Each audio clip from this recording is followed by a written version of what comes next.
আসসালামু আলাইকুম। আমাদের দেশে অনেক সময় স্বামী স্ত্রীর ভিতরে যে ঝামেলাটা হয় ওইটা মামলা পর্যন্ত করে। কোথায় যায় মামলাটা? মামলাটা যৌতুকের মামলা। স্ত্রী তার স্বামীর বিরুদ্ধে যৌতুকের মামলা করে দেয়। বলে যে আহ, সেই মামলায় লেখা থাকে যে স্বামী বলেছে বাড়ি থেকে গাড়ি নিয়ে আসো, একটা মোবাইল নিয়ে আসো, 10 লক্ষ টাকা নিয়ে আসো। এটা আরও অনেক কিছু মিথ্যাভাবে সাজিয়ে, যেটা সত্য আছে সেটা সত্যের বিষয় আলাদা, কিছু মিথ্যা বিষয় আছে, বেশিরভাগই মিথ্যা বিষয়। ধরেন গাড়ি আনতে বলেছে, মামলা লিখেছে গাড়ি লাগবে, 10 লক্ষ টাকা চেয়েছে, বা এই সোনাদানা চেয়েছে, যাই হোক এগুলো চেয়েছে। এখন এই মামলাগুলো বেশিরভাগ ক্ষেত্রেই মিথ্যা মামলা হয়ে থাকে। আমাদের দেশে এই যৌতুক বিষয়, নারী নির্যাতন বিষয় বা এই বিষয়ের মিথ্যা মামলার সংখ্যা অত্যাধিক। এখন আসি, যদি কেউ আপনার নামে মিথ্যা মামলা করে, অর্থাৎ যৌতুকের মিথ্যা মামলা করে, যৌতুকের মিথ্যা মামলা করলে যে মিথ্যা মামলা করেছেন তার তো অবশ্যই দোষ হয়েছে, তাহলে তার একটা শাস্তির বিধান করতে হবে।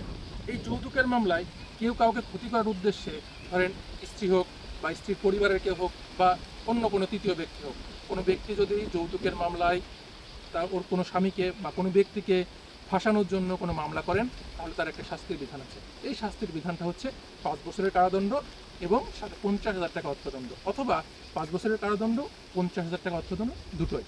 এখন এই যে মামলাটা যদি নারী ও শিশু নির্যাতন দমন আইনের অধীনে করা হয়, অর্থাৎ যৌতুকের যে মামলাটা, এই মামলাটা বা অন্য কোনো মামলা যদি নারী ও শিশু নির্যাতন দমন আইনের ভিত্তিতে করা হয়, তাহলে এবং সেই মামলাটা যদি মিথ্যা মামলা হয়, তাহলে তার শাস্তি হবে 7 বছর পর্যন্ত কারাদণ্ড। তো আমাদের যারা আমাদের বোনেরা আছেন, তারা একটা মামলা যখন করবেন তখন ভেবে চিন্তে করবেন এটা কি সত্য মামলা নাকি মিথ্যা মামলা।